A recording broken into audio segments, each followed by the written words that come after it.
Good morning students. In this video we are going to see Unit 3 Fluid subtopic Thrust and Pressure.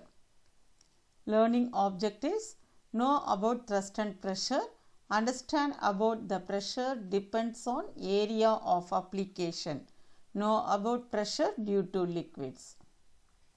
Pressure. What is called pressure? A small iron nail sinks in water, whereas a huge ship of heavy mass floats on seawater. Astronauts have to wear a special suit while traveling in space. All these have a common reason called pressure. A small iron nail sinks in water. See this diagram. An iron nail sinks in water and a ship floats on seawater. And also astronauts wear a special suit while traveling in space. So why this happened? What is the reason for this? The same reason, it is called pressure. So all these have a common reason called pressure. Now let us see what happens for the solid, liquid and gas when the pressure increases. If the pressure increases in a solid based on its inherent properties, it experiences tension and ultimately deforms or breaks. So when pressure applied in a solid, while we applied a pressure in a solid, what happens to the object? It produces a tension. What is called a tension? The act of stretching. It will stretch something and ultimately deforms or breaks. What is called deform? It changes its original shape. It does not have any original shape. So when the pressure increases in a solid based on its inherent properties, based on its essential properties, it produces tension and deforms or breaks. In case of a fluids, it causes them to flow rather than to deform. So in case of liquid, what happens? It will flow. An object will flow rather than to deform.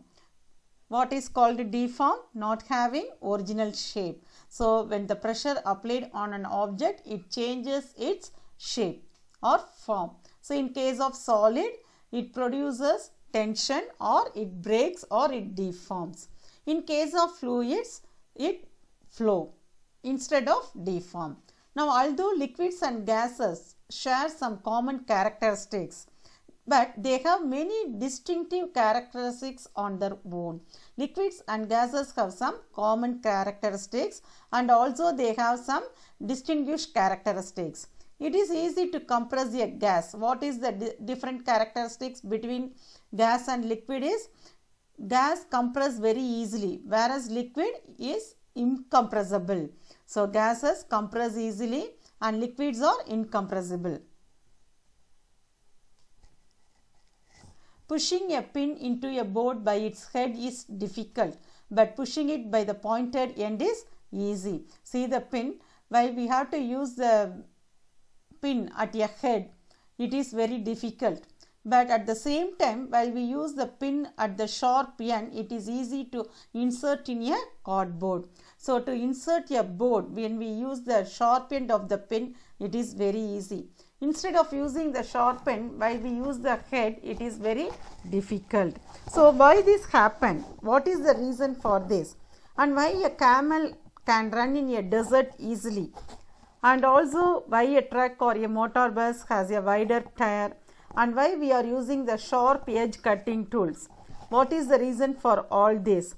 The only answer for all this question is an interrelated concept, two interrelated physical concepts called thrust and pressure. Stand on a loose sand, your feet go deep into the sand. Now lie down on the sand. What happens? You will find that your body will not go that deep into the sand. Why? What is the reason? While we are standing on a loose sand, your feet go deep into the sand.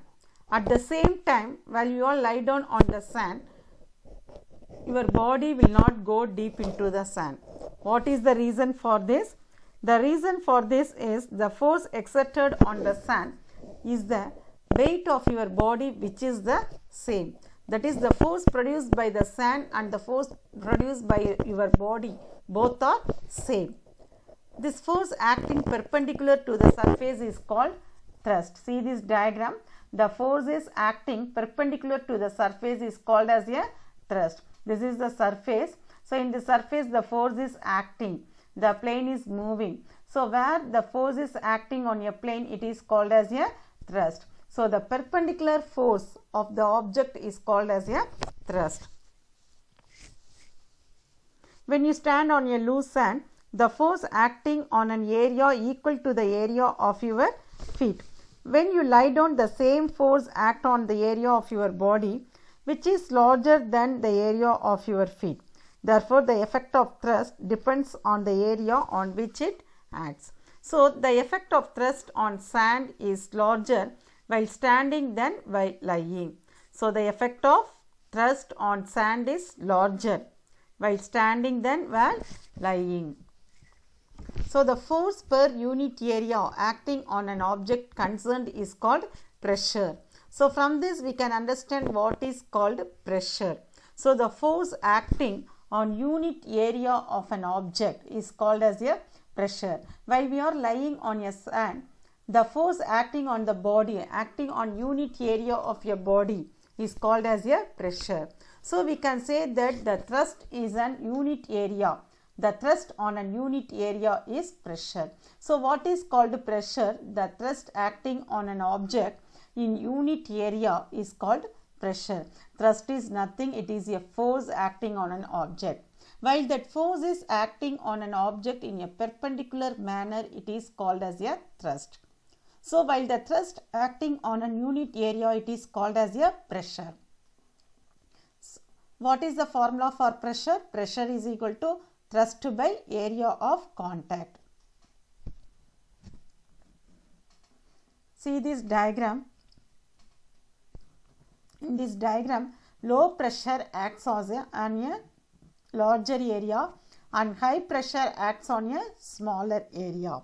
So, if the area is large, what happens? The pressure is low. If the area is small, the pressure is high. So, both are opposite. So, low pressure, larger area, high pressure, smaller area. Now, let us see what are the units for thrust and pressure.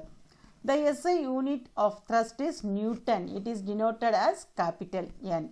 The unit of pressure is Newton per square meter or Newton meter minus 2.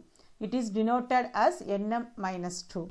So, we know that the thrust is nothing, it is a force. So, what is the unit for force? It is Newton. So, the unit for thrust also Newton. It is denoted as capital N. And then what is called pressure? Pressure is equal to thrust by area. The unit for thrust is Newton and then the unit for area is meter squared. So, Newton per meter squared or otherwise we can write as Newton meter minus 2. So, in the honor of the great French scientist Blaise Pascal, 1 Newton per square meter is called as 1 Pascal and it is denoted as PA.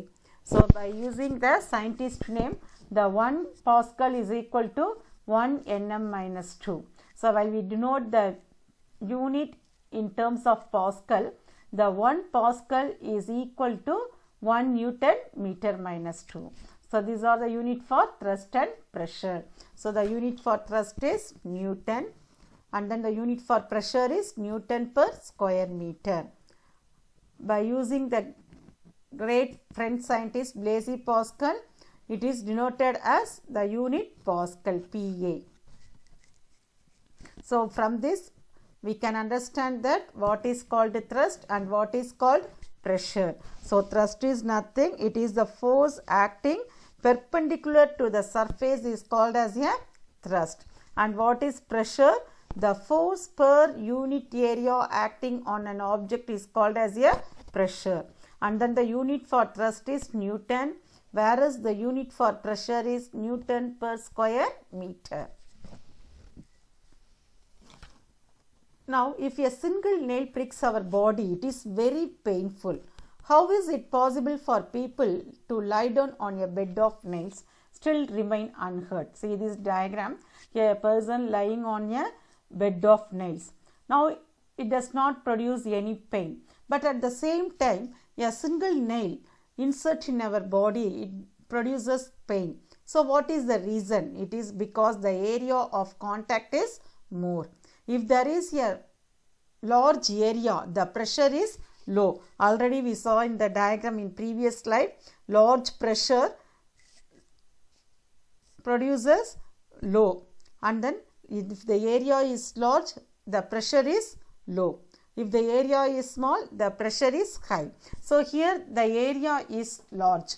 So here the pressure is low. So here the area of contact is more. So the pressure is low. So it does not produce any pain to a person. Pressure in fluids.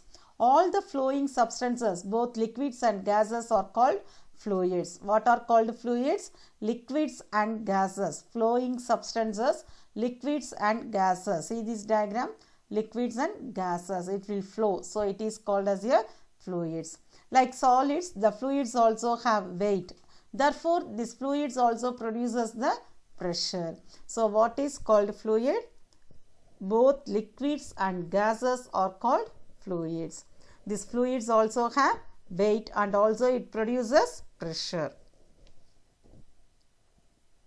When filled in a container, the pressure of the fluid is exerted in all directions and at all points of the fluid. See this diagram. When liquid and gas are filled in a container, it produces the pressure in all directions. See the diagram. Here, see the arrow marks. It produces the pressure in all directions and also all points in the fluid. So here the molecules of a fluid are in constant. The molecules are constant, and then rapid motion, that is they are in fast movement, and then the particles are likely to move equally in any direction.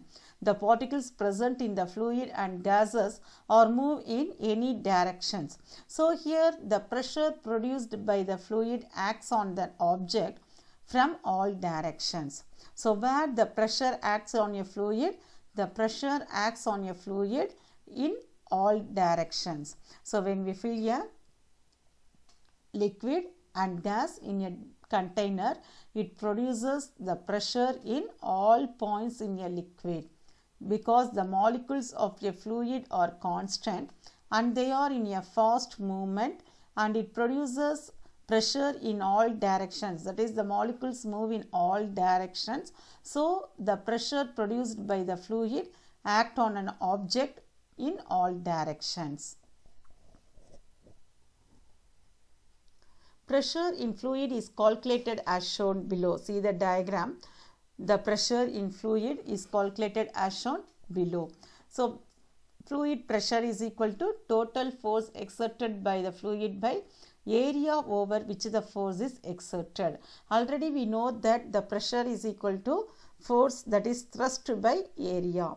So thrust is nothing, it is the force acting perpendicular on a surface.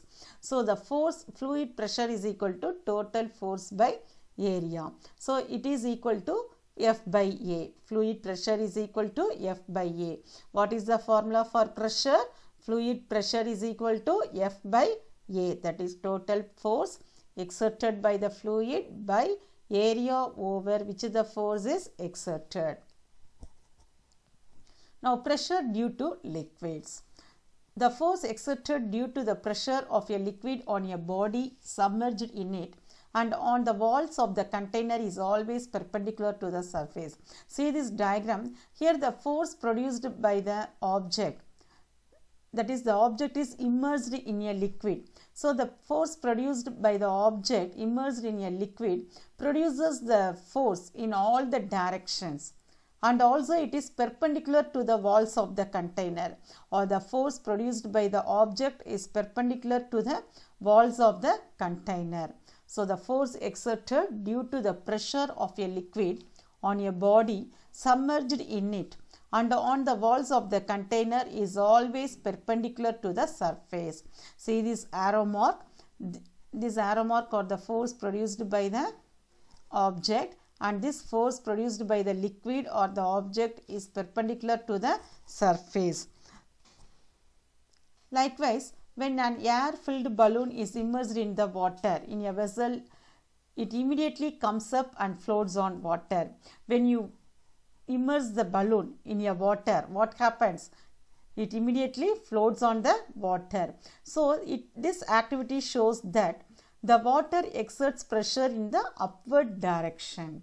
So, the first condition, the water, that liquid produces force perpendicularly to the surface on the container, and the next one, the pressure acts in the upward direction also. See this diagram.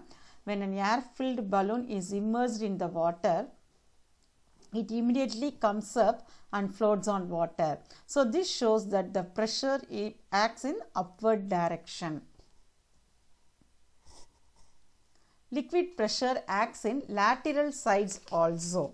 When a bottle having water is pierced on the sides, we can see water coming out with a speed.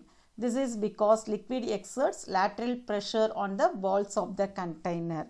So, what is called lateral sides? That is outside of the body.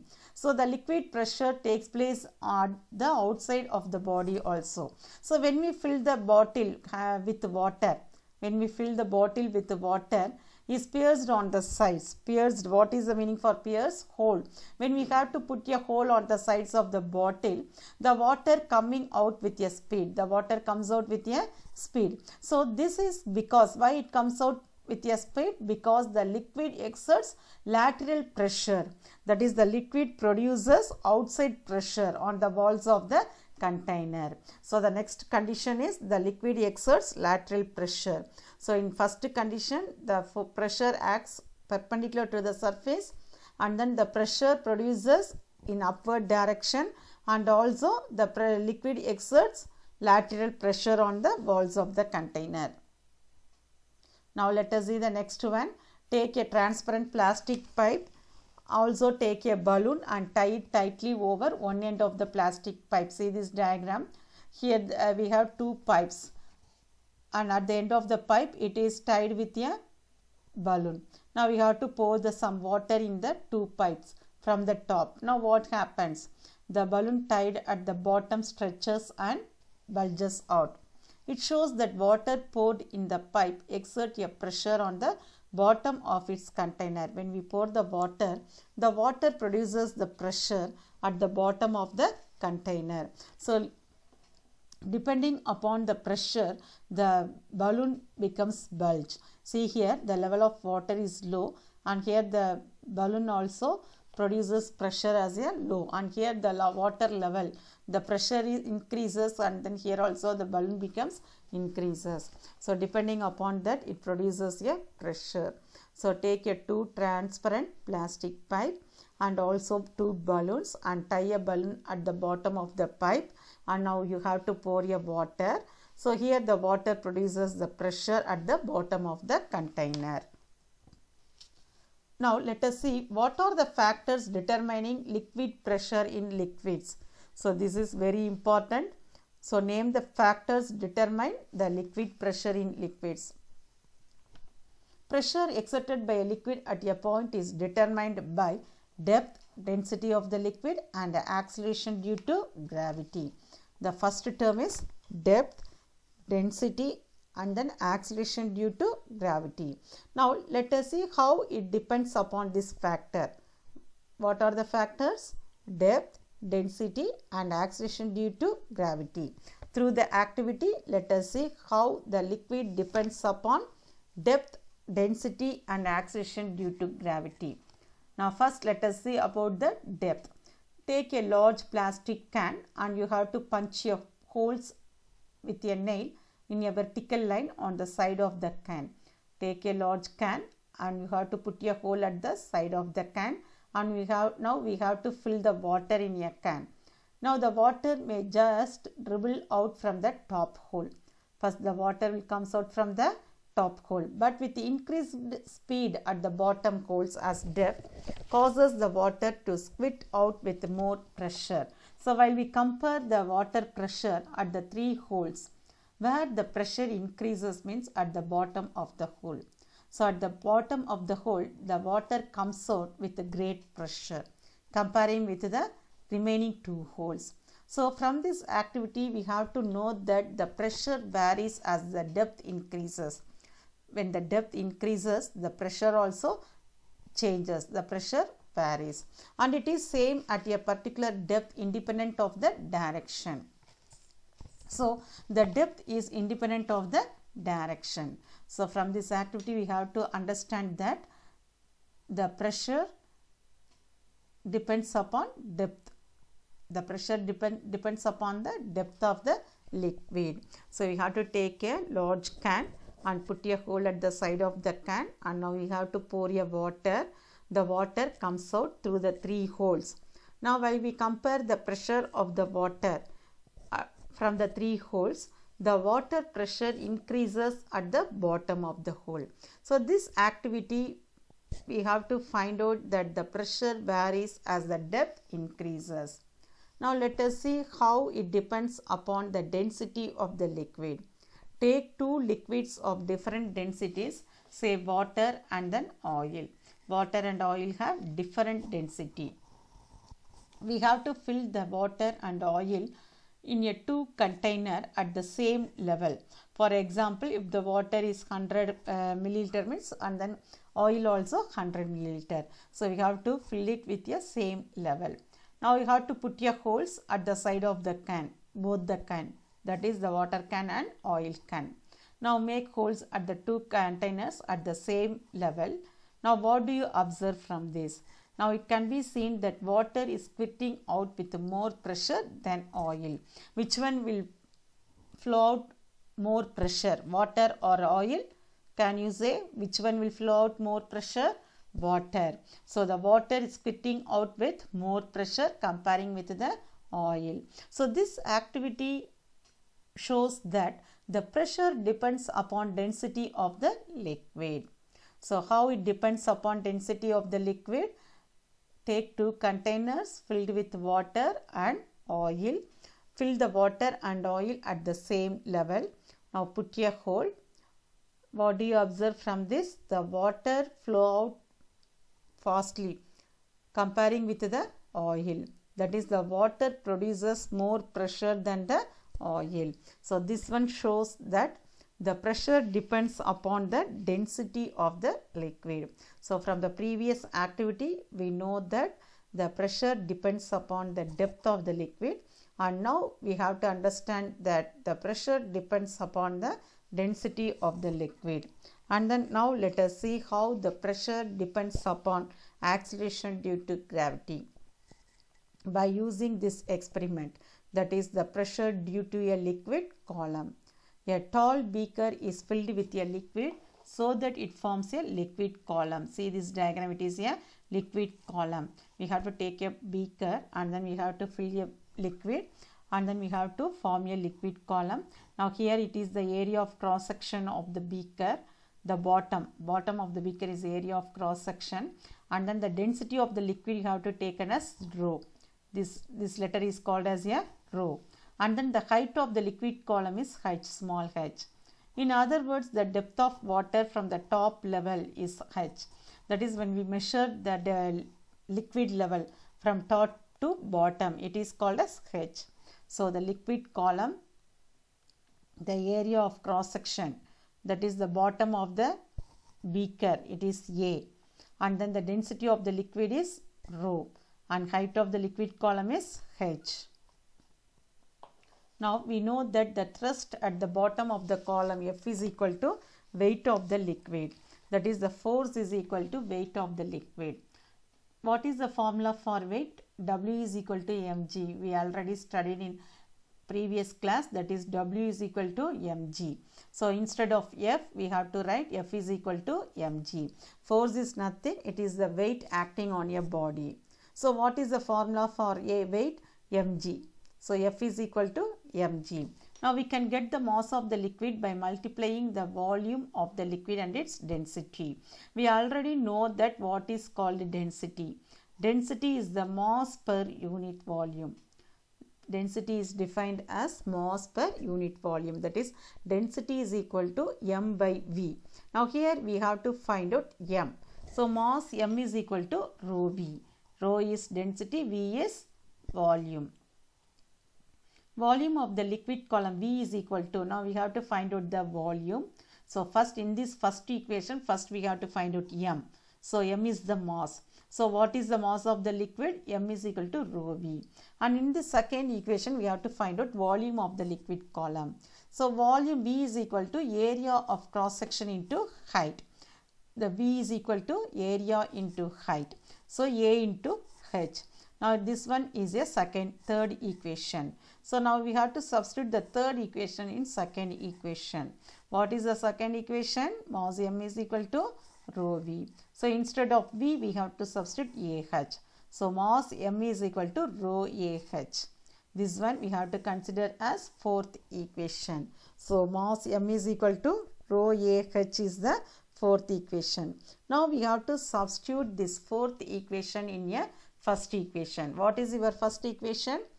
F is equal to mg. Now in this F is equal to mg, we have to substitute mass M is equal to rho AH. That is, instead of M, we have to substitute rho AH. Now when we substitute rho AH, this F is equal to rho AHG. This equation becomes F is equal to rho AHG. So force is equal to mg is equal to rho AHG. Now already we know that pressure P is nothing, it is thrust by area. What is thrust? It is nothing, it is a force. So what is the formula for force? F is equal to mg. M is mass and g is acceleration due to gravity. So area is A. Now already we have find out the value for mg. What is the value? Rho A Hg. Now you have to substitute here. Rho A Hg by A. Now A and A get cancelled. So the remaining term is rho Hg. So the pressure P is equal to rho Hg. What is the formula? Pressure P is equal to rho Hg. Now in this equation, pressure due to a liquid column P is equal to rho Hg. What is rho? Density, and then H is the depth and G is the acceleration due to gravity. So from this expression we can understand that pressure in a liquid column is determined by depth, that is H. H is the depth and density of the liquid, and acceleration due to gravity. Now in this expression there is no area. So it does not depend upon the area of the container. It only depends upon the depth, density and acceleration due to gravity. So interestingly, the final expression for pressure does not have the term area in it. So thus pressure in the liquid depends upon depth only. So from this expression we can understand that the pressure due to a liquid column, that is the factors determining liquid pressure, is depends upon depth, density of the liquid and acceleration due to gravity. It does not depend upon area. Now let us revise the topics what we have seen. The first one we saw that thrust. What is called thrust? We know that the thrust is the force acting perpendicular to the surface is called thrust. Thrust is nothing, it is a force, but that force is acting perpendicular to the surface. And then what is called pressure? The force per unit area acting on an object is called pressure. That is, the pressure is equal to thrust by area. What are the units for pressure and thrust? The SI unit of thrust is Newton, and then the unit of pressure is Newton per square meter. And the next, pressure in fluids. What is the formula for pressure in fluids? Fluid pressure is equal to total force exerted by the fluid by area over which the force is exerted, that is F by A. Then factors determining liquid pressure in liquids. What are the factors determining liquid pressure? Depth, density and then acceleration due to gravity. And then the next term is expression for pressure due to liquid column. What is the expression for pressure due to liquid column? Pressure due to liquid column P is equal to H rho G. That is, P is a pressure, H is depth, rho is density and G is acceleration due to gravity. Thank you, students.